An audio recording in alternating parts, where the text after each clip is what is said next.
Sejam muito bem-vindos ao Semanário dos Bruxos, o podcast do Potterish, que vai ao ar toda terça-feira nas plataformas de streaming. Eu sou Pedro Martins, editor-chefe do site. Eu sou Marina Amberi, gerente de marketing. E o tema do podcast dessa semana, gente, é um tema que, assim, vocês, especialmente se vocês forem fãs mais velhos, que acompanham Harry Potter há muitas, quase que décadas, né, leram os livros conforme eles iam sendo lançados, vocês com certeza já leram muito sobre isso, já barracaram muito na internet sobre isso, que é a tradução de Harry Potter, né, gente? Você é dessa época, né, Marina? Sou velho, amigo.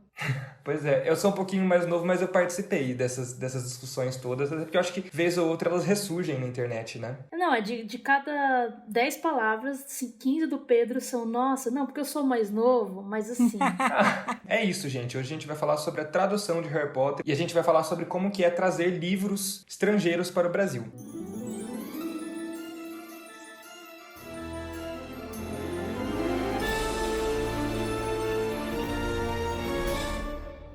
E para falar sobre esse assunto com a gente recebe aqui no Semanário dos Bruxos a tradutora Regiane Winiarski. A Regiane, que com certeza vocês já leram alguma coisa traduzida por ela. Ela já traduziu todos aqueles livros lindíssimos da galera Record, que, enfim, são sobre os bastidores dos filmes, dos personagens, das criaturas, mas também vários outros livros do Stephen King, do Rick Riordan, enfim. Regiane já traduziu de tudo, né? E aí ela vai vir falar um pouco com a gente sobre isso. Muito obrigado por ter aceito o convite, viu, Regiane? Oi, Pedro, Marina, obrigada pelo convite de vocês. Muito bom poder falar de tradução, falar de Harry Potter e falar de coisas que eu amo. Obrigada. Antes de mais nada, então, inclusive, eu queria te perguntar, Regiane, queria que você contasse um pouquinho pra gente como começou sua carreira de tradutora. Eu tive um caminho meio louco, né? Quando eu terminei o colégio, eu fui estudar engenharia química. Eu achei que eu queria ser engenheira química. E aí, quando eu descobri que eu não queria ser engenheira química, eu achei que eu queria ser editora. Daí eu fui estudar produção editorial. Eu sempre amei livros e foi assim que eu comecei a ir pro lado dos livros. Mesmo assim, eu ainda dei uma volta. Fui dar aula de inglês durante um tempo. E só quando a minha filha nasceu, eu já tinha mais de 30 anos, foi que eu troquei, assim, eu parei o trabalho de professora e fui estudar tradução. E aí eu estudei por conta própria. Naquela época, 13, 14 anos atrás, a gente não tinha tanto acesso a cursos e material de tradução. Hoje em dia é muito fácil encontrar. E aí eu estudei por conta própria e ao mesmo tempo eu tinha as amigas que formaram comigo em produção editorial que já tinham contato em editoras e assim eu comecei a enviar meu currículo. Quer dizer, eu fiz o caminho normal de enviar currículo e pedir teste. Mas o fato de eu conhecer algumas pessoas me facilitou descobrir os e-mails de contato, que hoje em dia também é mais fácil porque na internet você consegue muita coisa, tem LinkedIn, pois é. Mas aí eu consegui meus primeiros testes e assim eu comecei a trabalhar. Eu comecei a fazer legenda pra TV a cabo e comecei a trabalhar com aqueles romances de banca, tipo Sabrina, Júlia. Uhum. E a partir daí eu fui conseguindo as minhas oportunidades. Ah, que legal. E eu acho que assim, se a gente falar sobre tradução, né, com os fãs de Harry Potter, era muito frequente quando os livros eram lançados em inglês, lá em 2000, o último foi 2007, né, gente? Faz muito tempo, meu Deus. Os grupos de fãs, assim, se reuniam, né, para traduzirem o texto do livro inteiro. E como eles eram dezenas de pessoas, eles traduziam muito rapidamente, né? Sem qualidade, é claro, mas de alguma maneira isso saciava a curiosidade dos fãs sobre o que aconteceria na história, né? E era um trabalho também que, creio eu, impactava pouco a editora, né? Já que todos esses fãs compravam o livro oficial para reler depois, né? E relia e comprava várias edições, enfim, acho que Harry Potter é um fenômeno muito fora da curva nesse sentido. Mas fato é que ninguém tinha paciência para esperar o processo de tradução, né? Que é um processo muito mais complexo do que muita gente sabe, né? Do que não só fã de Harry Potter, mas muitos leitores de modo geral imaginam, né, Regiane? Aí eu queria que você explicasse um pouquinho pra gente também, por favor, quais são as principais etapas pelas quais uma edição brasileira de um livro estrangeiro passa até chegar às livrarias, assim, sabe? Além da tradução, é claro. É muito boa essa pergunta que você fez, Pedro. Eu acho importante a beça a gente falar disso, porque realmente as pessoas acham que traduzir um livro é uma coisa muito rápida, é uma coisa meio mágica, assim, né? Se a gente tivesse um universo de Harry Potter, eu acho até que seria. Mas o processo que costuma acontecer depois que a editora recebe o original e envia para o tradutor, e a gente estipula um prazo, e a gente pode até falar dessa questão de prazo mais para frente, depois que o tradutor trabalha no livro e envia o texto traduzido para a editora, o livro ainda tem várias etapas para ser trabalhado. A primeira coisa que acontece é um processo que chama copy desk ou preparação, que é uma pessoa que vai cotejar, vai comparar cada linha, cada frase, cada parágrafo entre o original e o texto traduzido. O objetivo disso isso é, primeiro, ver se o tradutor não saltou nenhum pedaço. Porque a gente é humano, a gente às vezes faz isso, né? Pula uma linha, pula uma palavra, pula um parágrafo. Então isso pode acontecer. O copydesk, ele vai verificar isso e ele vai verificar também fluidez do texto, se tem alguma coisa... Sabe aquela frase que às vezes você lê e você fica assim, hã? Que frase estranha? Tipo, ficou truncado, ficou esquisito. O copydesk, ele vai ser responsável por dar uma mexidinha nisso também. E ele vai olhar se tem erro de tradução, que também pode acontecer. Erro por desconhecimento ou por escorregão, vamos dizer assim. Depois que o copydesk termina esse trabalho, o texto volta para a editora, porque tem uma pessoa responsável na editora que vai olhar tudo e dizer se está ok ou não. Tem uma pessoa supervisionando. O copydesk,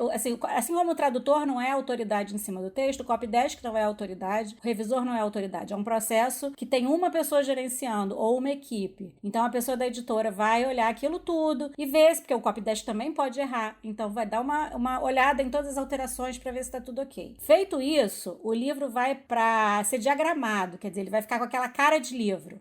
Vão escolher a fonte, a margem, se vai ter enfeitezinho nas páginas, se vai ter desenho, ilustração. Ele vai ser todo arrumadinho para ficar com aquela cara de livro. Por que isso? Porque como o livro vai em seguida para revisão, a revisão não vai trabalhar só no texto, a revisão vai trabalhar também com a parte visual. Quer dizer, ela vai olhar se... Imagina assim, um parágrafo inteiro de 10 linhas e uma palavra sobrou na página seguinte. Fica feio. Então o revisor vai sinalizar, olha, escapou uma palavrinha só aqui na outra página, então vamos consertar isso aqui. Ele vai olhar ortografia, pontuação, gramática, acentuação, vai olhar todos esses detalhezinhos de texto que é o que a gente faz, tipo, quando a gente escreve um texto em português e relê para consertar os errinhos. E aí, quer dizer, ele vai fazer essas duas coisas, ele vai olhar o texto em si e a formatação do texto. E aí volta para a editora, depois vai ter um segundo revisor para fazer isso de novo, e aí depois volta para a editora. E toda vez que volta para a editora, quando a pessoa responsável dá o ok, tem alguém que vai incluir essas alterações no texto digitado. Quer dizer, tudo isso é muito demorado. Se você parar para pensar em cada etapa, é um processo muito longo. Muita gente acha, inclusive, que a revisão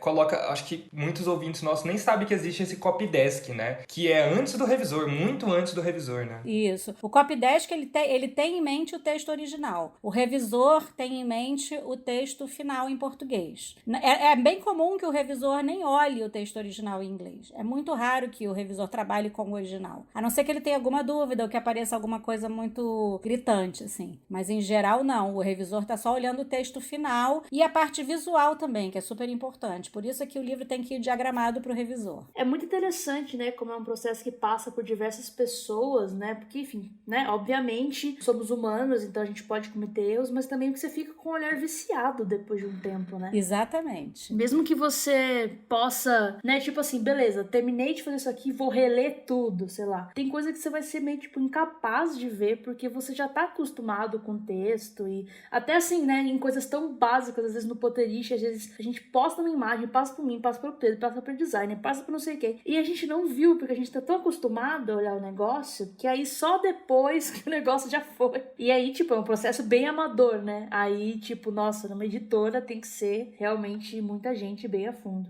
E mesmo assim, se você parar pra pensar, quando você tem um processo longo com muita gente trabalhando nele, você também tem uma chance grande de inserir um erro depois. Por isso que eu sempre falo, assim, quando você vê um erro num livro, pode ser um erro de ortografia, pode ser um erro gramatical, nem sempre foi o tradutor que fez aquele erro. Esse erro pode ter aparecido numa dessas alterações, porque imagina, eu escrevo um negócio, aí o copydesk vai lá e altera. Aí o revisor não gostou, achou que não ficou legal, alterou de novo. Você vai mexendo em pedaços de frase e às vezes passa uma concordância, você troca um nós por agente, aí ali na frente escapa uma concordância e sai um agente fomos, por exemplo. Porque às vezes na pressa, quem está trabalhando no texto final o deixa escapar. Porque a gente é humano mesmo, a gente erra, não tem muito jeito. Por mais que a gente se esforce para fazer perfeito, não tem muito jeito, acaba passando alguma coisa. Então, se viu um erro, gente, num livro, não surta, sabe? É só avisar a editora com carinho que eles vão mexer na próxima edição. Isso, é sempre bom avisar, eu acho legal.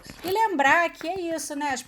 São todos humanos que estão fazendo aquilo. É claro que você tem o trabalho mal feito, a gente sabe que em qualquer categoria, de qualquer profissão, você tem profissionais ruins, o mundo dos livros não está livre disso, também tem profissionais ruins e profissionais bons, mas também tem a questão do sem querer mesmo, e é normal, não existe livro sem erro nenhum. Às vezes a gente nem percebe, mas todo livro tem algum erro. Sim. E aí, Regiane, assim, falando da tradução especificamente, qual o tempo médio que um tradutor profissional, tipo, com experiência, leva para traduzir um livro de, sei lá, 500 páginas, por exemplo? Eu sei que depende muito da complexidade do texto, né? Então, seria um prazo médio, assim. Existe uma outra coisa aí que é a questão da produtividade, da rapidez. Eu sou bem rápida, eu digito rápido, eu tenho, assim, uma produtividade relativamente boa. Nem todos os tradutores são assim, então também tem essa coisa pessoal. É importante o tradutor conhecer sua produtividade para poder negociar os prazos. Falando de mim, se uma editora me faz uma proposta de um livro de 500 páginas e pergunta para mim assim, Regiane, que prazo você quer para fazer esse livro? Eu vou pedir uns 3 meses e meio, mais ou menos. Porque eu preciso ter tempo de revisar no final também. Eu não vou só traduzir as 500 páginas, mas eu vou reler tudo no final. Então eu costumo pedir um prazo assim, eu peço para mais, assim, 4 meses. Aí se a editora fala, não, 4 meses não dá. Aí eu vou enxugando. Mas isso para fazer sem pressa, sem correria. É bastante tempo, mas é para fazer bem feito. É tipo o salário, né? Você joga para cima pra ter mais ou menos o que você quer, assim. A negociação de prazo é exatamente isso. Assim, com a diferença de que às vezes, muitas vezes eu já recebo o prazo. A editora me escreve e fala, eu tenho esse livro, o tamanho dele é tal e eu preciso para data tal. Você consegue fazer? É mais comum que seja assim do que eu dite o prazo, porque a editora já tem um cronograma, né, de lançamento dos livros. Principalmente se for um livro muito esperado. Um livro, um próprio Stephen King da vida, um Rick Riordan e os próprios Harry Potter na época que saíram, mas na época era um outro processo, era bem diferente. Mas assim, são livros que você acaba tendo uns prazos menores e aí a editora já chega com o prazo para você. No caso de um livro que não tem tanta pressa, não é um livro famoso, não é esperado, aí a gente tem esse espaço de negociar. Eu acho que assim, uma curiosidade, né? Então, assim, gente, vocês que estavam lá traduzindo os livros, sem maldade, é claro, a gente entende, mas enfim, cobrando ali a Wyler daquele jeito, né? Nossa, mulher, traduz mais rápido, enfim. Ali ela contou, numa das entrevistas que ela deu pro Potterish, ela dava bastante entrevista pro Potterish, ela tinha uma relação muito próxima com a gente, ela era muito fofinha. Que ela levou cerca de, acho que 62 dias, se não me engano, pra traduzir As Relíquias da Morte, que foi o último livro da franquia. Gente, isso me parece um prazo apertado, né? É um livro de 600 páginas, não é? É um prazo bem apertado, sim. É o tipo de prazo que eu costumo fazer quando eu tenho esses livros urgentes. Os do Rick Riordan foram todos corridos assim, por exemplo. Mas é uma ocasião especial, vamos dizer assim, dentro da rotina do tradutor. Eu nem consigo viver de traduzir assim. Você faz isso para um livro, para um momento especial. Não dá para viver de fazer isso sempre, senão a gente morre de exaustão, assim. Exaustão física e mental, que é muito cansativo. É porque é um processo que exige muito da cabeça, né? Meu Deus. E dos dedos também, dos pulsos, nossa, porque sim. tem a digitação, é uma loucura. Assim, as pessoas nunca pensam no quanto é difícil a gente tá, assim, nessa movimentação de ficar sentado numa cadeira, né? Aquela coluna parada e os dedos e os pulsos tá na digitação. É difícil pra caramba, é bem cansativo. Eu imagino. Acho que isso puxa, inclusive, uma outra pergunta que eu queria te fazer, Regiane, que tem também os livros que são lançados simultaneamente em inglês e português, né? E os que são lançados não simultaneamente, mas muito próximo, né? Esse foi mais ou menos o caso da Cantiga dos Pássaros e das Serpentes, né? Que é aquele prequel de Jogos Vorazes, acho que nossos ouvintes devem todos conhecer, que você traduziu o ano passado para Roku, né? A mesma editora de Harry Potter, inclusive, que lançou, se não me engano, com 1 mês de diferença da versão em inglês. Aí quando isso acontece, muito leitor, você vê assim nas redes sociais, que acha que você traduziu o livro em 1 mês, assim, né? Tipo, que foi tudo, nossa, a tradutora, tá vendo? Quando o tradutor quer, ele se esforça e consegue, sabe? Mas não foi assim, né? Pois é, não é questão de esforço. Mas as pessoas acham que é assim. Assim, a gente tem algumas coisas aqui na jogada. Uma coisa que a gente precisa lembrar é que o tradutor só pode começar a traduzir o livro quando o agente do autor enviar o original. O que isso quer dizer? Isso quer dizer que, às vezes, a gente não recebe tão cedo assim. Quando os agentes enviam cedo, o autor termina cedo. É uma maravilha, porque a gente pode fazer sem o estresse e sem a correria. Mas, às vezes, eles demoram muito, porque eles ainda estão fazendo alteração na edição original e não estão o texto final pronto. E eles só vão mandar pra gente quando estiverem com o texto final pronto. Então, assim, a primeira coisa é que a gente depende de receber esse original. Não é má vontade de demorar pra começar. O Stephen King, por exemplo, houve uma época, alguns anos atrás, que eles nunca enviavam o original antes do lançamento lá nos Estados Unidos. Os agentes dele. Não sei por que motivo, mas eles só enviavam depois que o livro saía nos Estados Unidos. Então era impossível lançar simultâneo. A gente tinha que esperar. E aí, com o tempo, a editora conseguiu negociar e tal. Agora, o livro que vai sair em agosto, Billy Summers, eu já terminei de traduzir há um tempão, porque eles conseguiram enviar cedo e a gente pôde fazer um trabalho mais tranquilo na tradução, e a editora está fazendo o trabalho mais tranquilo no processo editorial todo. Então, essa é a primeira coisa que a gente tem que lembrar. Demora para chegar pra gente. E isso faz toda a diferença. E aí, quando chega, a gente tem que fazer uns cronogramas malucos. A Cantiga dos Pastos da Serpente foi meio doido, assim. A gente teve que fazer um planejamento bem puxado. E aí acaba ficando muito cansativo. Mas, assim, a gente faz vamos dizer assim, um sacrifício pelo livro, né? E esse é um gigante, né? Ele tem 700 páginas, eu acho. Ele é bem grande. Eu não lembro quantas páginas ele tem, mas ele é bem grande. E assim, você tem uma exaustão. É tipo você correr uma maratona. Você não vai correr uma maratona atrás da outra, né? Você vai treinar para uma maratona, você vai fazer uma maratona e você vai ter um período de descanso. A tradução desses livros corridos, assim, acaba sendo isso. É tipo uma maratona de trabalho e depois eu tenho que descansar. Eu continuo trabalhando, obviamente, mas num ritmo normal. Porque eu não consigo manter esse ritmo de maratona direto. É muito cansativo. E essa, pelo que você comenta até, acho que de modo geral os leitores já sentem, assim, que hoje em dia acaba sendo um pouco mais comum lançamentos simultâneos ou mais próximos, mas assim, isso não me parecia ser uma possibilidade na época de Harry Potter, né, gente? Se vocês voltarem lá no site de notícias de 2005, 2006, vocês vão achar notícias, gente, de que, assim, o esquema pra não vazar Harry Potter, os livros, era, assim, era coisa de outro planeta, né? Tipo, polícia da Inglaterra envolvida, umas coisas, assim, meu Deus, né? Tipo, não tinha a mínima possibilidade, eu imagino, da Rocco receber esses originais antes deles lançarem, né? Quem tinha, enfim, eram as duas editoras que trabalham em inglês, muito provavelmente. E aí não tinha o processo de tradução no meio, porque o texto já tá em inglês. Então já facilitava o lançamento. Pra gente, nunca que eles iam mandar tão antes assim. O prazo acaba ficando muito pequeno. E sobre a data do lançamento, que você comentou que é um pouquinho depois, em geral, não é no mesmo dia que lá fora, porque tem uma questão de logística de distribuição. O Brasil é um país muito grande e a nossa logística de distribuição não é tão boa.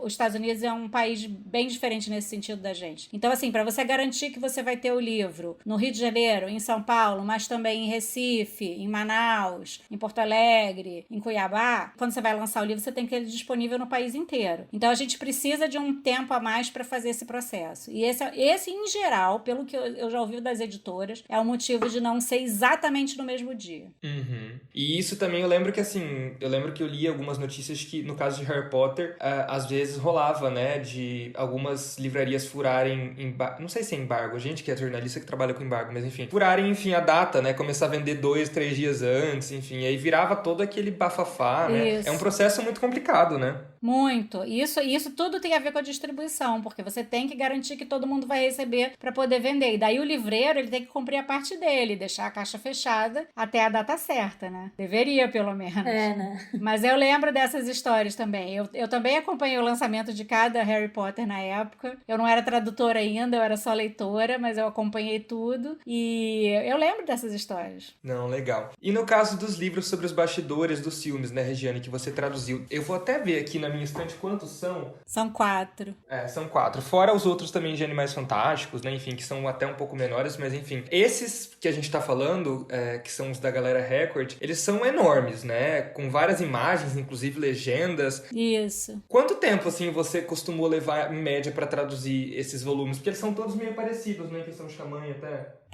Esses livros foram uma loucura. O prazo deles era muito pequeno. Era coisa tipo 15 dias. Nossa. Foi muita loucura. Porque o motivo disso, na verdade, era que eles tinham uma cláusula contratual de que alguém lá fora tinha que olhar tudo antes de aprovar para impressão. Uma curiosidade, gente, assim, quem trabalha de alguma maneira, seja uma pessoa que tá traduzindo, uma editora, ou seja até mesmo nós, assim, o pessoal dos youtubers, quando você tá trabalhando lidando com o pessoal da marca Harry Potter, o negócio é muito complicado, né, Marina? Não, exato, é um processo, porque tem que passar por eles, assim, muita coisa. A ideia, o texto, a imagem, tudo tem que ser aprovado certinho. Não foi, você tem que alterar. É uma coisa, assim, tipo, é um cuidado muito grande, eu acho, pra manter, tipo, coeso, né? Tipo, o universo. Inclusive essa parte de tradução, né? Esses livros tiveram isso. E esses livros tinham uma questão do tamanho do texto também. Porque, justamente, como eles têm as imagens, aí você tem aqueles, né, retângulos de texto e tal, as legendas tinham que caber direitinho embaixo da imagem. E eu não tenho acesso a essa parte quando eu tô traduzindo. Eu faço o texto livremente. Então, depois eles ainda têm que ajustar. E isso tudo tinha que passar pelo crivo para ser aprovado. Então, o prazo era realmente... O prazo foi muito louco, assim. Facilitou muito porque eu já conhecia totalmente o universo de Harry Potter. Então, assim, todos os nomes traduzidos, os nomes das criaturas, eu já sabia praticamente todos. Um ou outro eu precisei consultar para lembrar. Mas então, assim, agilizou muito o fato de eu conhecer. E o pessoal lá da editora sabia que eu gostava de Harry Potter e que eu conhecia. Então, quando eles me escolheram, a gente também conversou sobre isso. Acaba ficando mais fácil do que você botar uma pessoa que não conhece nada do universo, né? Que essa pessoa vai ter muito mais trabalho, vai levar muito mais tempo. E que, inclusive, depois os fãs vão perceber e vão ficar, né? É bem provável. Então, assim, os prazos foram muito loucos. Era tipo assim, larga tudo pra fazer isso. Foi uma baita de uma aventura, assim. Eu só aceitei porque era Harry Potter. Mas muito louco isso, né? Tipo, realmente faz todo sentido, né? Enfim, tradutora com experiência e fã de Harry Potter, porque, nossa, uma pessoa que não conhece ter que ficar ali procurando nome por nome, né? Tipo, mesmo que seja na internet, né? Assim, demora muito tempo se você já não tiver noção. Você já tem um prazo pequeno, se você for perder muito tempo olhando isso tudo, assim, vai ficar difícil tornar esse prazo factível, né? Uhum. Eu ia te perguntar até qual que é a principal dificuldade de traduzir esse texto, mas eu imagino que também, além dos nomes, que era uma coisa com a qual você já era mais familiarizada, esses livros têm muitos termos também, às vezes sobre, sei lá, moda, né? Se a gente tá falando sobre figurino. Isso. Essa parte foi bem difícil. A parte de algumas coisas de cinema, ângulo de câmera, umas coisas que eu não sei, sobre cenário e tal. Então, assim, essa parte foi difícil também. Mas foi divertido, assim, foi um difícil bom. Não foi aquele difícil que desanima, não, porque é um universo que eu gosto. Não só o Harry Potter, mas a coisa do cinema eu gosto também. A parte, acho que o das criaturas foi o mais difícil, por causa de efeito especial. Falar de efeito especial é muito difícil. Encontrar os termos certos. E o texto também é muito interessante, né? Pra quem é fã, eu que li esses livros, posso dizer pra todo mundo aí. Eu adoro esses livros. Eles ficam assim na minha estante da sala, expostos, eu adoro eles. Tipo, a gente, foi eu que fiz, tá aqui. Ah, pô, mas é muito legal mesmo, né? Tipo, acho que a gente sempre sonha, né? Tipo assim, eu fiz cinema, né? Na faculdade. E aí eu fico imaginando, tipo assim, eu sendo fã de Harry Potter, do jeito que eu sou, se algum dia eu pudesse trabalhar em Harry Potter, sabe? Tipo, ia ser uma coisa surreal e você conseguiu fazer isso dentro da sua profissão, né? Não, é muito emocionante, assim. É muito legal. Todas as oportunidades que eu tive de trabalhar com qualquer coisa de Harry Potter, eu fiz esses da galera, tem um de Animais Fantásticos da galera também. E eu fiz uns livrinhos da Rocco, pequenininhos, assim, que eram dos personagens. Eram do Harry, do Ron, da Hermione e do... acho que era do Dumbledore, não tenho certeza. E os de Animais Fantásticos também da Rocco, né? Uns guias, assim. E o de Animais Fantásticos também. Isso, os 2 guias de Animais Fantásticos da Rocco também. Bem gostosinho, assim, um trabalho divertido. Sim, sim. E agora que a gente, né, explicou pro pessoal como é que funciona essa logística de prazo, de tradução, queria falar um pouquinho, tanto com Regiane, é claro, que é especialista, mas também com Marina, que é fã e acompanhou muito de perto essas discussões, né, quando elas eram muito acaloradas na internet, sobre, enfim, como traduzir pode ser uma tarefa difícil quando você está trabalhando com universos fictícios, né, como é o caso de Harry Potter. Como você avalia, Regiane, as traduções de Harry Potter para as palavras criadas pela J.K. Rowling, assim? Você acha que tinha mesmo que traduzir tudo, não precisava? É algo comum a se fazer hoje em dia nas editoras, não é? Como é que você avalia isso tudo? Assim, a primeira coisa que a gente tem que ter em mente, olhando para Harry Potter especificamente, é que quando o primeiro livro foi lançado, ninguém sabia que Harry Potter ia ser o sucesso que foi, ninguém sabia que iam ser 7 livros, ninguém sabia que ia ser aquele processo da adolescência inteira. A gente não sabia nada disso. O primeiro livro é muito despretensioso, né? Ele é muito leve, ele é um infanto juvenil mesmo. Então a editora, quando ela recebe aquele material aqui para traduzir, o olhar dela é um livro para, né, pré-adolescentes de 11 a 13 anos, mais ou menos. Então ela traduziu a visão editorial, assim, a meu ver, ninguém me falou isso é como eu interpreto. A visão editorial legal foi traduzir um livro para 11 a 13 anos, mais ou menos. E então, o que você faz? Você puxa para ficar adequado a essa idade. Como no caso do Harry Potter, foi uma série que se desenvolveu e os leitores cresceram junto com os livros e tal, que é uma coisa muito legal, isso acabou criando um certo ruído com a abordagem mais infanto-juvenil dele no começo, para a tradução de algumas coisas. Que isso acabou sendo um problema. Mas, assim, eu acho que a gente tem que dar um desconto pelo fato de que ninguém sabia que ia ser assim. Foi, assim, esse sucesso estrondoso. Quem imaginou que aquele primeiro livro ia ser tão importante até hoje, né? Tanto tempo depois. Quando a Rocco comprou, né, a história toda que o Paulo Rocco, dono da editora Rocco, conta e tudo mais, é que quando ele comprou o Harry Potter, ele comprou os 2 primeiros e só tinha os 2 primeiros e não tinha nenhuma informação de que teria uma série, né? Exatamente. E aí você tem que traduzir com o material que você tem em mãos. E aquilo parecia uma coisa muito, muito pré-adolescente, assim. Eu não gosto muito da palavra infanto-juvenil porque ela abrange um espectro muito grande de idade, né? Eu acho que eu tô, assim, falando coisa de 11 a 13, talvez 10, não sei. Mas é uma coisa mais focada para essa idadezinha, assim, de pré-adolescência, que é a idade do Harry no livro, né? Então a editora trabalhou com o que eles tinham, que era aquilo. E aí, falando de editoras de um modo geral, o padrão da gente é, quando você tem uma palavra criada que tem alguma espécie de significado, alguma espécie de valor, a gente tenta traduzir. A gente faz isso até para fantasia adulta, não é só para livro jovem, não, para livro adolescente jovem. Quando você tem um livro de fantasia e você tem palavras criadas que têm algum peso, algum significado, que vai fazer diferença para o leitor, se ele tiver algum entendimento do que é aquela palavra, a gente tenta traduzir. Tenta, assim, né, usar um pouco a criatividade e fazer uma coisa legal. Porque senão você acaba tendo um resultado, se você deixa no inglês, que o leitor brasileiro que não sabe inglês, ele perde. E a gente não quer que ninguém perca, né? Então, assim, a ideia é a gente tentar traduzir o que tem significado. Agora, tem outras coisas que realmente não precisa. Total, né? Tipo assim... É porque eu vejo, por exemplo, né, tradução de outros países, né? Em comparação. Pensando principalmente nos termos, né? Dos nomes a gente vai falar daqui a pouco. Mas é porque, tipo, Portugal, por exemplo, né? O mesmo idioma que a gente. Eles não traduziram quase nada, né? Eles falam Quidditch, né?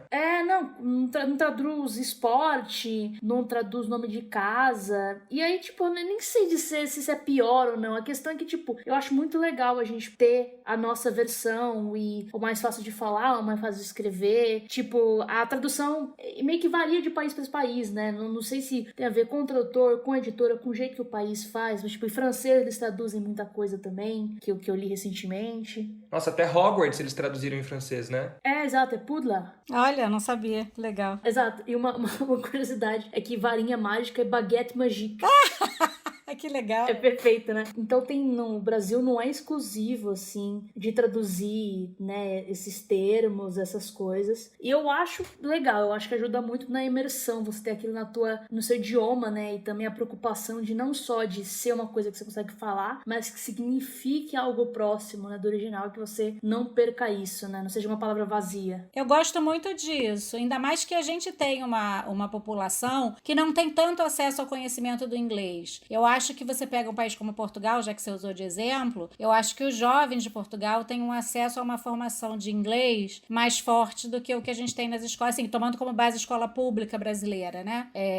Eu acho que lá eles têm uma formação mais forte de inglês para fazer essa ponte um pouquinho mais fácil, para entender os termos. Aqui a gente realmente, acho que a gente tem que pensar no leitor médio, que não vai saber o inglês. Eu gosto disso, eu gosto de você conseguir aproximar o livro estrangeiro para o leitor. E acho um pouco arrogante você supor que todo mundo vai saber ou que não precisa saber. Poxa, se o autor botou um significado ali, por que não? Uhum. E eu acho que é muito importante até, assim, de alguma maneira, eu acho que a Lia Wyler tentou até trazer, se a gente pega, por exemplo, a Slytherin, né, tem, assim, na pronúncia em inglês, tem de alguma maneira como se fosse uma cobra rastejando, enquanto em português você tem Sonserina também, né, tipo, foi um trabalho muito bem feito, né? Eu achei, os nomes das casas, eu acho a coisa mais brilhante da tradução de Harry Potter inteiro. Eu achei ficou excelente, o nome das 4 casas. E são nomes que no original ficariam muito difíceis pra gente falar em português. Não, eu penso em mim, assim, quando eu comecei a ler Harry Potter com 8 anos. Então, assim, foi o primeiro livro que eu li na minha vida, né, sem ilustração e tudo mais. Então, assim, eu não teria a mínima condições de falar Quidditch. E também, enfim, nem saberia o que isso significa. Não, Não, essa coisa do Quidditch, né? Eu acho que pegar, né? Essa coisa de terminar com ball, né? Que é muito como termina as coisas no Brasil, tipo de esportes que tem com bola, tá ligado? E tipo, Quidditch tem várias, né? É um que faz muito sentido, é muito legal essa conexão, tá ligado? Eu gosto bastante também. Eu acho que algumas das coisas que ela fez ficaram muito boas. E uma das traduções eu acho que mais gera discordância, né, entre os fãs, e talvez a Regiane também tenha uma opinião sobre isso, é a tradução de alguns nomes, né? Você tem coisas assim, Ron foi traduzido pra Rony, né? O que eu particularmente acho muito interessante, porque, enfim, eu quando criança não ia saber falar Ron, né? Eu ia falar Ron, basicamente. Mas a gente tem algumas traduções, né, de James pra Tiago, por exemplo, que é o pai do Harry, pra quem não lembra. E algumas outras até, né, que é o Gellert, do Gerardo, né? Pra quem não lembra, é o primeiro nome do Grindelwald, gente. E aí, Regiane, você é a favor de traduções de nomes próprios, não só em Harry Potter, mas de modo geral? O que você acha sobre isso tudo? Não, essa eu tenho que concordar com o pessoal que reclama. Eu também não gosto, não. Eu acho desnecessário. Eu acho que são nomes que não têm significado, né? James, todo mundo já ouviu o nome James em português. A gente tem acesso aí a tantos artistas estrangeiros, cantores, atores. Não é um nome, até tem em português, algumas pessoas chamadas James. Eu acho que podia ter deixado. Mesmo os que não são tão comuns, tipo o Gellert, eu acho que podia deixar. Eu não vejo problema, eu acho que a gente não deve traduzir o nome. Mas aí eu faço o paralelo, por exemplo, com os apelidos dos marotos, que eu acho que tem que traduzir. E eu achei ótimas as traduções também. O Mooney, aluado pra Mooney, eu acho bacana isso. Padfoot, almofadinha. Quer dizer, esses aí têm significado, são apelidos com significados. Aí eu acho que vale traduzir. Agora, nome por nome, como Tiago, eu acho desnecessário. Não precisava, não. E você pensa, por exemplo, talvez, sei lá, um Severus, né, de Severo Snape, assim, de alguma maneira, que você acha que vale, enfim, não vale? Eu acho que não precisa, Pedro. Eu acho que não precisa. Assim, só se você gerar alguma estranheza no nome. Assim, eu tô falando isso porque eu tô lembrando de um livro que eu traduzi uma vez. Era até um livro adulto. Mas o sobrenome do personagem terminava com CU. E ficava esquisito, assim. E aí a editora trocou por CO só pra tirar aquela carga que ficou. Porque dava muita atenção à última sílaba do nome. Era uma coisa boba. Aí eu acho ok, assim, né? Mas cara, fora isso... É porque, assim, eu penso que tem coisa que se perde, né? Por exemplo, quando eu era criança e tava lendo lá Harry Potter, eu nunca pensaria que a professora Pomona, que não foi traduzido, né? Sprout, é porque Harry Potter é isso que você falou, ele começa sendo um livro muito infantil, então Sprout, gente, talvez tenha gente que não se tocou disso ainda, mas Sprout é do verbo germinar. E você perdeu, nem ali o Wyler, ninguém traduziu o Sprout pra professora Pomona germinar, assim, tipo, não existe isso, né? Então, mesmo assim, tem muita coisa que se perde, né? E eu acho que isso é uma coisa de aceitar também, de alguma maneira, que vai se perder mesmo, né? A gente que trabalha com tradução tem isso, a gente tem que aceitar a perda e tentar compensar quando dá. Isso vale pra tudo, pra piada, pra trocadilho, a vida da gente é aceitar a perda. Mas mesmo assim, ia ficar esquisito você traduzir, a não ser que a pessoa estivesse fazendo a tradução, tivesse uma ideia, assim, muito brilhante pra tradução desse sobrenome, sem ficar forçado, porque ficaria forçado Pomona germinar. Fica forçado, fica esquisito. Aí, assim, a não ser que a pessoa tenha aquele estalo, às vezes a gente tem uns estalos brilhantes, encontra uma solução muito legal e aproveita. Mas, de um modo geral, fica difícil. E eu acho que se a Lia, né, que era uma pessoa que teve vários desses em Harry Potter, não teve, é porque provavelmente não tinha como mesmo. E tava traduzindo os nomes, inclusive, provavelmente porque não tinha como, né? Eu acho que foi bem difícil. Eu acho que, tipo, o sobrenome, por exemplo, ela estabeleceu pra ela mesma de que ela não ia traduzir, né? Porque nenhum deles é traduzido. Acho que uma coisa meio assim, talvez os fundadores, né? Mas é porque é o nome das casas, então... Ela falava, inclusive, que ela não sabia que os nomes das casas seriam nomes de pessoas. Mas eu acho que foi uma escolha que, mesmo que não foi consciente, deu certo e funcionou. Exato, tipo... Eu, geralmente, quando eu me refiro à casa, eu falo em português. Quando eu me refiro ao personagem, eu falo sobrenome em inglês. Eu acho que esse é o padrão também, né? Exato. Essa é a diferenciação. Agora, uma coisa que eu preciso dizer também. Algumas editoras, elas têm diretrizes para como você lidar com isso. Eu não sei se esse era o caso da Rocco nessa época. Mas, às vezes, você vai trabalhar com uma editora e a editora te diz, olha, você não pode traduzir isso, você tem que traduzir aquilo. Então, algumas algumas vezes a gente recebe essas orientações. Eu não sei até que ponto decidir botar Tiago pro James foi só uma decisão da Lia, se foi uma decisão que veio depois, se foi uma diretriz editorial, eu não tenho ideia disso. Que isso é uma coisa que eu tava falando antes e que eu acho que é importante a gente lembrar. Nem tudo é o tradutor, a gente não é o rei do livro, assim, o rei da tradução. O livro, ele passa por muita gente e essas pessoas vão opinar também. Às vezes um livro fica pronto e houve uma alteração que eu nem sabia que tinha sido feita, assim, tipo, decidiram depois mudar um nome ou mudar ou traduzir uma coisa que eu não tinha traduzido. E às vezes eu só fico sabendo quando o livro fica pronto. Porque muitas vezes quem bate o martelo não é... Muitas vezes não, acho que quase sempre quem bate o martelo no texto acaba sendo o editor, né? Não o tradutor. É o editor. O editor vai olhar tudo aquilo depois e vai decidir. Às vezes, assim, eu, com a experiência, com um tempo de trabalho, eu já mando recado pros editores. Quando eu acho que precisa traduzir um nome, teve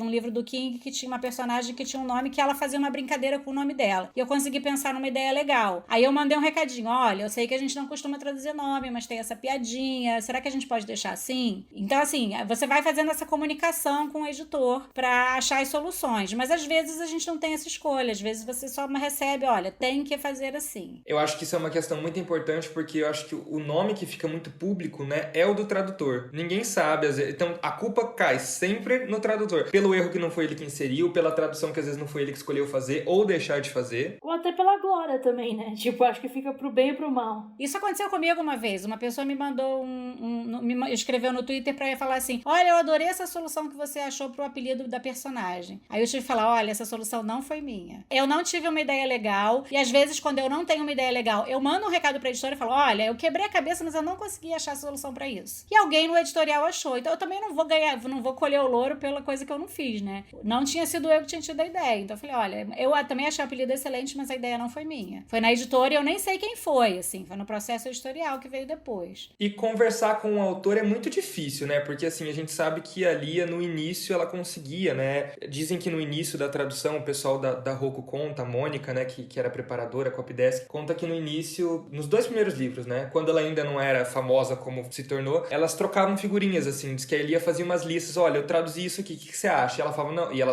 entende português, né? Lê português. Mas isso é difícil e raro até, às vezes, acontecer, né? No mercado editorial. Isso é difícil, é raro e isso tem que passar pela editora. O tradutor nunca pode procurar o autor por fora, porque a gente está fazendo um trabalho para uma editora. Então, se eu precisar falar com algum autor, eu tenho que contactar a editora e falar, olha, eu precisava falar com um autor ou com um agente.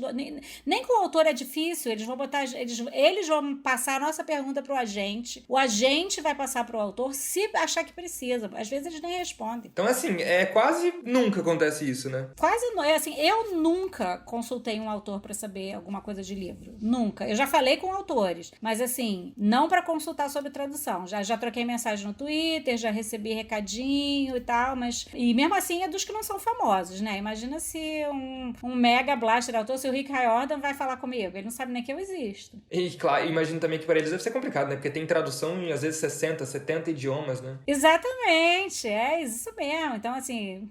E se você não fala idioma, né? Não tem nem como se elogiar, tipo. Não, Aí é muito difícil isso, assim. O que acontece às vezes com autores menores, assim, autores menos famosos, que estão começando o primeiro livro e tal. Aí a gente consegue às vezes trocar uma ideia. Mas, de um modo geral, isso é muito raro, não é comum, não. Se a Lia teve a chance de falar com a J.K. Rowling, eu acho que ela teve um baita privilégio aí de trocar umas ideias. E foi só no início também, né? Eu tenho certeza que depois ela deve ter tentado continuar a falar e não conseguiu, né? É o que reza a lenda, né? Pelo menos. Porque depois começou a fazer um baita de um sucesso, a coisa ficou enlouquecida, né? Pois é. Teve o rolê, assim, no caso eu não acho que ela falou diretamente, né? Mas teve o rolê, por exemplo, de Enigma do Príncipe, né? Que a tradução literal do livro, né? É o Príncipe Mestiço, o Half-Blood Prince. E aqui no Brasil, Enigma do Príncipe meio que foi tipo... A Lia mandou umas opções pra J.K. Rowling, né? Por intermédio de não sei o quê. Mandou umas opções e a J.K. Rowling, tipo, aprovou Enigma do Príncipe, assim. Tipo, pode ser. Uhum. Isso gerou muito conflito entre os fãs na época também, né? Eu lembro do bafafá todo com o príncipe mestiço e o enigma do príncipe. Diziam que era por conta do politicamente correto, né? Ah, berro, é verdade, né? Pode ser. Teve muita gente falando disso, eu lembro dessa história. É muito difícil saber, né, gente? Realmente saber até que ponto. E tem muitas coisas, por exemplo, o pessoal reclama até daquela cena que a Molly tá em Relíquias da Morte, e aí ela fala, not my daughter, you bitch, né? E aí em português ficou, minha filha não sua vaca. E aí, nossa, tá achando que a gente é criança, que a gente não pode levar dia, não sei o que lá. Tem algumas coisas, às vezes, que eu acho que o pessoal nem imagina, né, Regiane? E foi uma coisa que eu lembrei, eu não ia nem te perguntar, mas eu lembrei. Às vezes o livro não pode ter palavrão, né? Porque às vezes o livro vai ser, sei lá, comercializado pra criança, vendido pra governo. Isso às vezes vem na diretriz da editora também. Se você tem alguma limitação com palavrão, às vezes não pode. E não é só isso também. O palavrão, ele talvez esteja na categoria das palavras com tradução menos direta de todas do idioma. Porque o uso do palavrão, ele tem a ver com contexto, muito mais do que com significado literal. Então você pega a palavra bitch, você pode usar essa palavra em várias situações e ter vários contextos diferentes. Então, assim, a gente como tradutor também vai sentir qual é o uso dessa palavra, o que esse personagem está querendo transmitir quando ele fala isso, sabe? E aí você faz uma escolha com base nisso. Você pega a palavra fucking, ela pode ter um monte de significado. E a maioria delas não vai ser literal, não vai ser direta. Eu lembrei de Morte Súbita, né? Que é tipo um livro da J.K. Rowling que tem, nossa, sei lá, o maior número de palavrões por metro quadrado, assim. Tipo, é impressionante. E todos, na verdade, é tudo fucking. Todos os verbos, eles usam como advérbios, né, Marina? Não, é de várias formas e é tudo fucking, né? E aí, pra você traduzir isso, pode ser tanta coisa, né? Tipo assim, pode ser tanto palavrão. Então, é que eu não li em português, então eu não sei como é que ficou, mas em português a gente tem muita mais variedade de palavrão do que no inglês. Não, exatamente. E aí você varia mais e você pode adequar mais ao contexto, que você não tem tanto com o inglês. O inglês você usa mesmo palavrão pra um monte de coisa e aí o entendedor que entenda. Mas quando você vai traduzir, você não vai botar tudo igual, porque, né, você quer dar a riqueza do que o palavrão acrescenta numa frase, você quer fazer igual em português. É o que a gente deve fazer, né? Uhum. E aí tem essa questão de tradução mesmo, que eu não tinha nem pensado, e tem essa questão, né, que eu acho que o pessoal também às vezes nem imagina, né, que muitos livros, existem uns processos, gente, sei porque editoras já me contaram, que as editoras tentam vender livros em massa para o governo federal para que eles sejam distribuídos em escolas. Eu não sei se aconteceu isso com Harry Potter, mas acontece. Então o governo não vai comprar um livro que tem escrito, sei lá, um vadia, muito provavelmente, né, vai contra as diretrizes, enfim. Eu achei, na verdade, você até falar mais forte, né, tipo, só puta, que é aí mais palavrão. Nossa. Mas, gente, eu fico imaginando, será que a Molly Weasley tava com essa intenção? Eu acho que ela super, teria falado em português, sabe? Sua vaca, assim, tipo, não me incomodou. Mas é porque o fã naquela época adolescente, ele é complicado, né? Ele achou que não, ali a Wyler acha que a gente é criança, que a gente não sabe palavrão. Eu acho que é tipo essa coisa, né, de pegar questões e se incomodar muito. Até o rolê do nome, né, que a gente falou antes, tipo assim, acho desnecessário, não me incomoda. Tipo assim, não vou morrer, tá ligado? Se eu falar Thiago, sabe assim? E aí as pessoas levam pra um nível, né, às vezes, que eu acho que é meio além, assim. Tipo, acho que essas críticas que ele inventou e tudo mais, muitas vezes era a gente levando um negócio pra um patamar que a gente calma, né? Assim, acho que todo mundo tem sua preferência e isso é totalmente válido, né? Mas, tipo, sabe, tá tudo bem. Eu acho que também tem essa faixa de idade, principalmente o fã adolescente, tem muito isso do me tratar como criança. Tem um pouco isso também. Acho que algumas pessoas talvez tenham se incomodado com a tradução dos nomes por causa disso. Pô, mas não sabe, mas acha que eu não sei que nome que é James, que eu não vou saber falar James? A plataforma, né? 9¾ enfim, a plataforma 9,5, enfim. Isso é estranho, mas eu acho legal também, sabe? Eu acho legal quando a tradução a obra é tão rica que até a tradução dela, né, gera tantos debates e tantas, enfim... Isso é. Acho legal, assim, se você souber discutir sem ser, né, enfim, infantil e ficar ofendendo as pessoas. Porque, assim, eu não sei como é que tá hoje, tá, Regiane? Mas eu lembro que até pouco tempo atrás, tradutor era muito ofendido por fã, assim, sabe? Eu não sei, você traduziu o Rick Riordan, né? Enfim, não sei se você passou por isso, mas Stephen King talvez tenha um público mais adulto, mas é complicado, né? Eu tive muita sorte. Uma vez só teve uma menina que me chamou de maluca no Twitter por causa de uma tradução.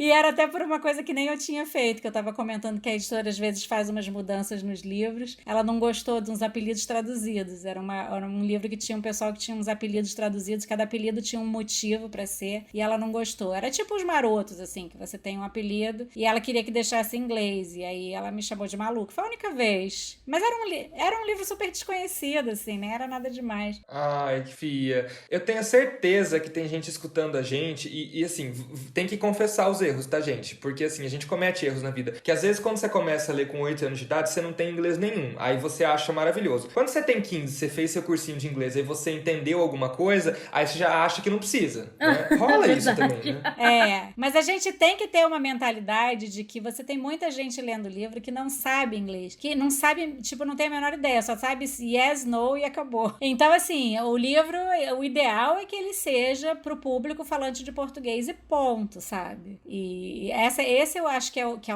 uma coisa que a gente tem que ter na cabeça. Então, traduzir algumas coisas que têm significado é muito importante por causa disso. Às vezes você perde uma referência, uma piada, se aquilo não tá traduzido. Com certeza. Bom, de qualquer forma, seja em Harry Potter ou em qualquer outra obra, o tradutor tem um papel muito grande a popularizar uma história num país, né? Não só pelos livros, mas também pelos filmes, que, né, por consequência, pra ficar tudo certinho, sempre usam as traduções dos livros e não costumam nem pagar por isso. Como que você enxerga, Regiane, o reconhecimento dado ao tradutor hoje em dia? Ou talvez a falta dele, não sei qual a sua perspectiva. Engraçado é que essa é uma luta minha, assim, desde que eu comecei a trabalhar com tradução, pela visibilidade do tradutor. Eu sempre prestei atenção em quem traduzia os livros que eu lia antes de eu começar a trabalhar com isso. Eu nunca entendi por que as pessoas não fazem isso. Porque claro que tem alguém ali por trás daquilo. Claro que foi alguém que fez aquilo, né? Alguém, na verdade, porque você também tem o resto da equipe depois. Mas, assim, desde que eu comecei a traduzir, eu sempre faço muita campanha nas redes sociais para as pessoas prestarem atenção. Olha quem traduziu. Tudo bem, nem todo mundo tem conhecimento suficiente para falar de tradução, mas só conhecer. Você vai olhar o autor, você vai olhar a editora, você pode olhar o nome de quem traduziu também, só para você começar a conhecer. E é interessante isso, assim, porque a repercussão que eu vejo nas pessoas que me acompanham nas redes sociais é justamente elas falando que quando elas começam a prestar atenção, elas começam a encontrar padrões, a ver livros diferentes que a mesma pessoa que traduziu. Isso gera, assim, um caminho diferente para quem lê muito, né? É um outro caminho, além de você ter os livros da editora tal, ou os livros do autor tal, ou os livros do gênero tal. Tem gente também que já acompanha os livros do tradutor tal. Isso é legal, Bessa. É super rico para mim e para os meus colegas de tradução. Mas isso realmente não é tão... Isso é uma luta constante. A gente tá sempre falando sobre isso.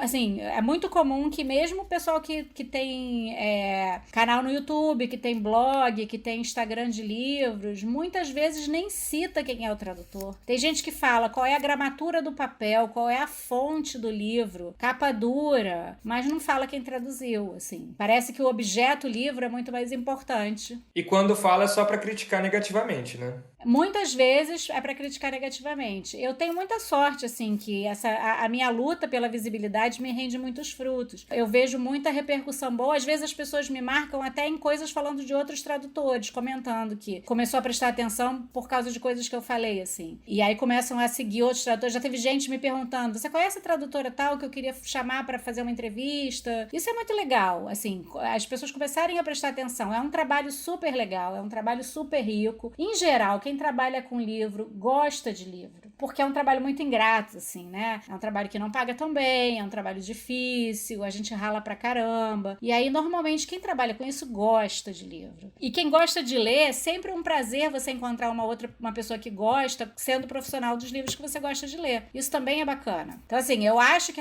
o reconhecimento ao tradutor tá crescendo, mas é assim, né? Passinho de bebê, é devagarzinho. A internet, as redes sociais dão muito espaço pra gente para isso. Então eu sigo com a minha campanha. De tempos em tempos eu tô lá falando da visibilidade do tradutor. Tá certíssimo. E por falar nisso, inclusive, né, eu acho que uma dúvida que todo mundo tem, especialmente quem tem interesse em trabalhar profissionalmente com tradução e tudo mais, é como funciona o trabalho, né? Eu acho que você já comentou aqui com a gente, eu acho que para quem não ficou muito claro, que é um trabalho freelancer, né? Ganha por livro traduzido, enfim. Isso. Inclusive, eu trabalho para várias editoras ao mesmo tempo, eu que gerencio o meu tempo. A editora Rocco não sabe se eu tô trabalhando pra editora assuma, ao mesmo tempo não tô. Ninguém tem nada com isso, assim. Eu tenho que gerenciar meu tempo e cumprir meus prazos, só isso. Então, assim, eu negocio um livro, eu assino um contrato, eu negocio um prazo e um valor e eu recebo por livro traduzido. Quando eu acabo esse livro, eu não tenho vínculo nenhum mais com a editora. Eu tive que cumprir um contrato só. Eu confesso que eu fui, né, stalkear seu LinkedIn. E de fato é impressionante, né? Porque são, tipo, várias editoras, né? Tipo, aí nas editoras, todos os livros que você fez, né? Tipo, em cada uma, assim, achei que é muita coisa e muito variado, né? Tem muito tempo que eu não arrumo lá. Meu LinkedIn tá bem atrasadinho, assim. Eu não atualizo há bastante tempo. Já tem tanta coisa. Pois é. Eu gostava de deixar lá tudo arrumadinho, até pra eu saber, porque eu esqueço. Ah, sim, é verdade, né? Se você faz, né, um trabalho de uma editora, depois vai pra outra, não é uma coisa que é contínua necessariamente, né? Você acaba esquecendo.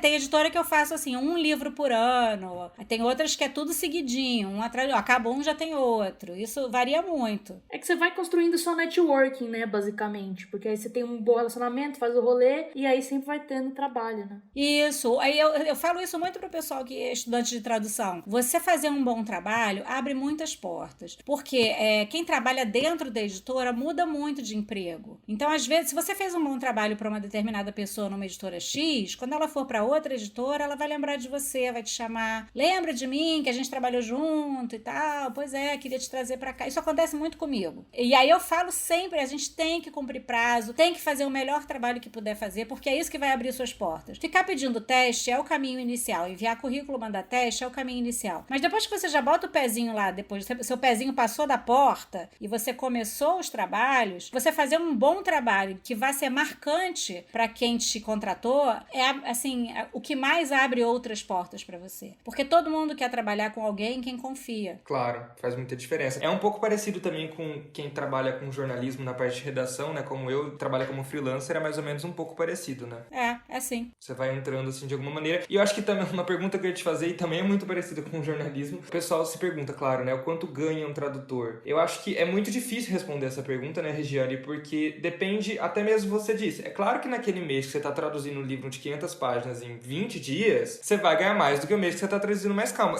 Então, por ser freelancer, é um negócio que varia muito, né? A renda varia muito. Quem quer ingressar na profissão, é outra coisa que eu também sempre falo. Você tem que, em algum momento, tentar fazer um pé de meia. Se você puder começar quando você ainda mora com seus pais, ou quando você tem um outro emprego e faz paralelamente, porque você não vai conseguir ter uma boa renda de cara. Eu tenho meses em que eu recebo pagamentos de 3 livros e tenho um mês que eu não recebo nenhum. Então, eu tenho que ter, assim, um equilíbrio na minha vida financeira, porque as minhas contas vão vir todo mês. A minha conta não vai vir só quando eu recebi o pagamento de 3 livros. Então, eu tenho que ter aquele preparo financeiro para lidar com os meses em que eu não tô recebendo nada. Não é nem porque eu não tô trabalhando, é porque não calhou de eu ter terminado um livro naquela ocasião. Então, assim, a renda realmente varia muito, não tem como dizer quanto ganha. Varia, inclusive, de editora para editora. O quanto cada editora paga pelo trabalho varia bastante. E os prazos de pagamento variam. Tem editora que paga rapidinho, tem editora que demora um mês, às vezes 45 dias.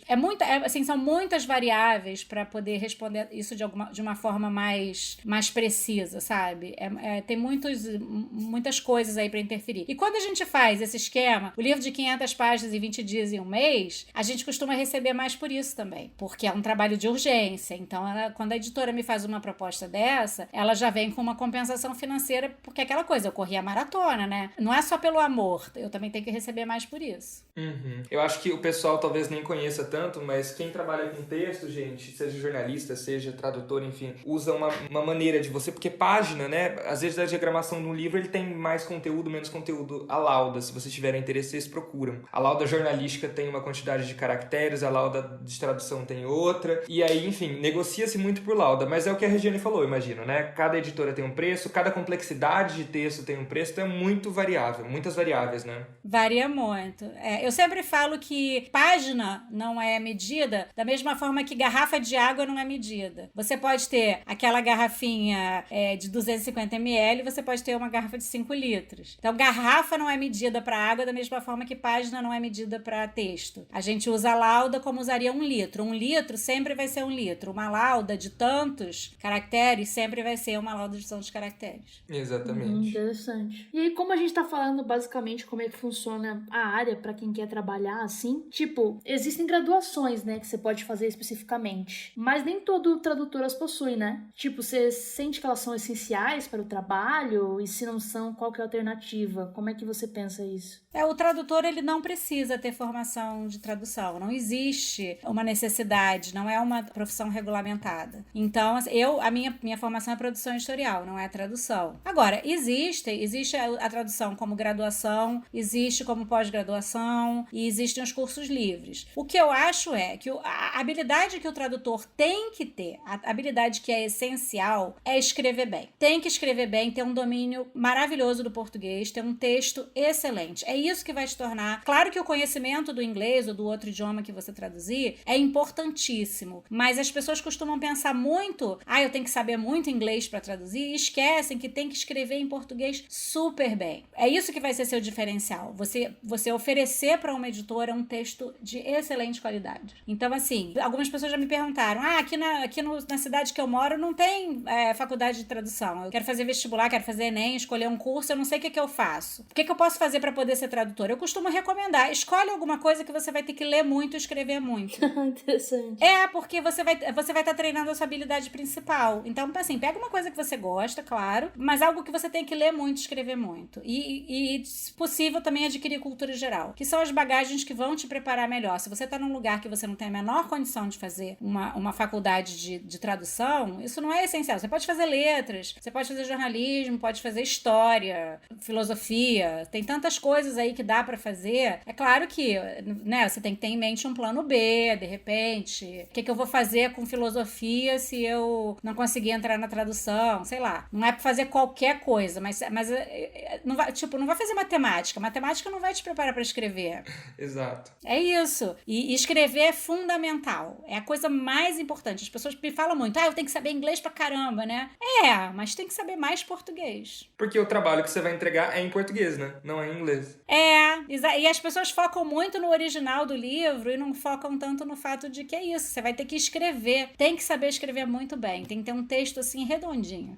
E também meio que, tipo assim, vai traduzindo, né? Vai achando o texto, vai traduzindo, vai treinando, vai vendo. Porque uma coisa que eu achava muito na faculdade, tipo, né? Porque eu fiz cinema, que também não é regulamentado, não preciso. Eu achava que eu tava esperando minha vida começar. E aí, quando eu entrei na faculdade, que eu percebi, gente, mas eu já podia estar fazendo filme há muito tempo, já podia estar fazendo curso, já podia estar em coletivo, sabe? E eu senti que eu fiquei moscando, tá ligado? Ao invés de ir atrás e, tipo... botar a mão na massa, né? Botar a mão na massa mesmo. Exato, assim, tipo, um amigo que mora comigo, o Renan, ele é tradutor, né? E ele decidiu isso porque ele era tradutor no Potterish e começou a fazer e pegou gosto, pegou experiência, sabe? Tipo, então antes de entrar na faculdade, quantos milhões de textos ele já tinha traduzido, sabe? Então foi muito de ter uma visão, né? Acho que uma coisa legal de certas faculdades é tipo, você consegue ter uma visão social das coisas e repertório, né?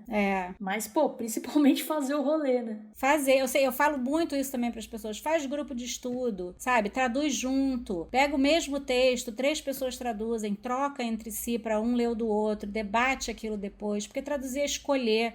Aí, quando você compara o mesmo texto traduzido por 2, 3 pessoas, você vai falar assim, por que você escolheu essa palavra e não escolheu essa? E você escolheu essa? Aí você vai refletir sobre escolhas. Não é que uma esteja mais certa do que a outra, mas o processo de tradução é você refletir sobre as suas escolhas. E você ganhar autonomia para fazer isso sozinho, quando você está no exercício real da profissão. Mas para desenvolver essa visão e essa sensibilidade, a gente tem que treinar. E é por isso que todo tradutor fala, se você pegar lá o primeiro livro que eu traduzi, vai estar uma droga. Porque a gente vai desenvolvendo essa sensibilidade com o tempo, com a prática. E é isso, né, gente? Acho que tudo vale, cara. Se você quiser pegar um livro aí, pega que seja um Harry Potter, que não é o primeiro livro, especialmente não é difícil. Se quiser traduzir um capítulo, depois comparar com a tradução oficial, né? Ver se, enfim... Eu também recomendo isso às vezes, comparar com a tradução oficial, a tradução publicada, mas tendo em mente que a publicada não é necessariamente mais certa, é escolha. E você refletir sobre as escolhas. Por que será que o tradutor escolheu isso aqui? Ou por que será que a editora deixou assim? E por que não assim?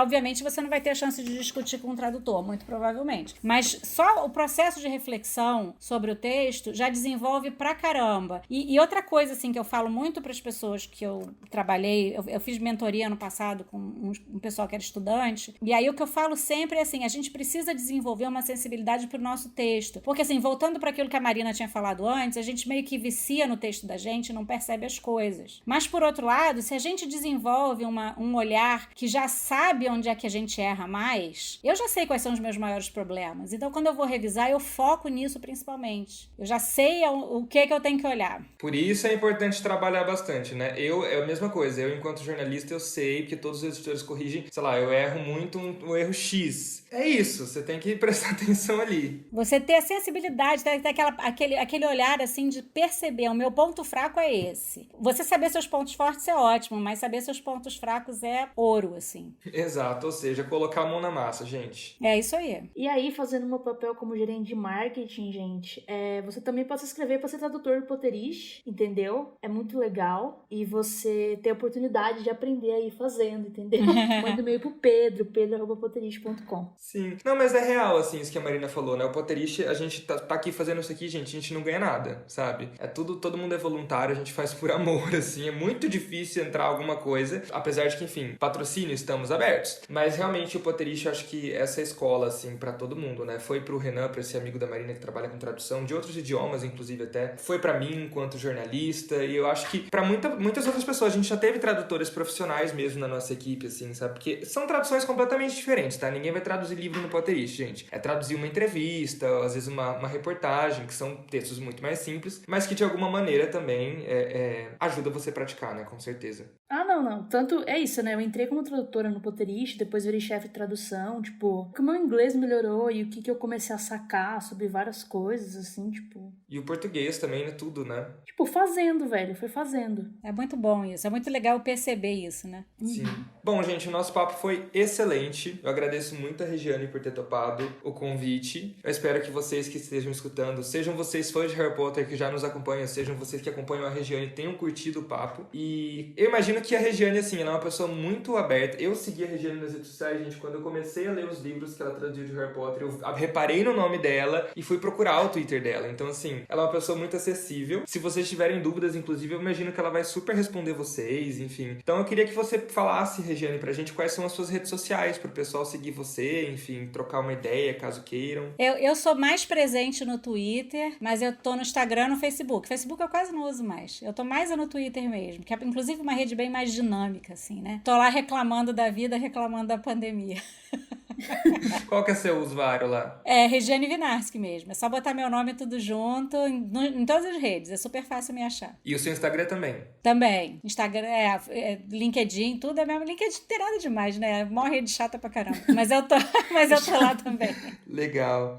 E as suas, Marina? Eu sou chique que nem a Regiane também. Todas são o mesmo nome. É Marina Anderi. Marina NDRI. No TikTok, no Twitter, no Facebook, no Instagram. É isso. As minhas vocês já sabem, é IM Pedro Martins em todo lugar também. E tem as do Potterish também, né, Marina? Exato, é @Potterish Oficial no Instagram e @Potterish no Twitter, no Facebook e no TikTok. E aí, né, para as últimas notícias do mundo bruxo, quiz, artigo, tudo mais, potterish.com. É isso, gente. Um beijo e até semana que vem. Tchau, gente. Beijo, obrigada. Beijo.